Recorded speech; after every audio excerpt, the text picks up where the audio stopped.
জয় জগন্নাথ। সবাইকে জানাই রথযাত্রার প্রীতি ও শুভেচ্ছা। তো আজকের তো আর মেলায় যাওয়া হলো না, মোটামুটি কম বেশি সবাই মেলায় গেল আর আমি বাড়িতে বসেই পাঁপড় ভেজে খেলাম। তো যাই হোক, প্রথমে কড়াটা বসিয়ে দিয়ে একে একে ফার্স্ট পাঁপড়টা দিতে খুব ভয় লাগছিল, অনেকদিন পর পাঁপড় ভাজছি তো আর ভুলেও গেছি। যাই হোক, অনেক দিন না করলে যেটা হয় আর কি। তারপর একে একে সুন্দর করে পাঁপড়গুলো ভেজে নিলাম। দেখো, আর হঠাৎ করে মনে হলো, ভাই বলল দিদি একটা গোটা পাঁপড় ভাজ না।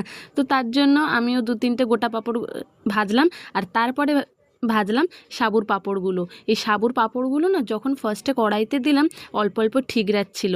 তারপরে মাকে বললাম, মা বলে যে একটা একটা করে ভাজ, তাহলে বড় বড় হবে।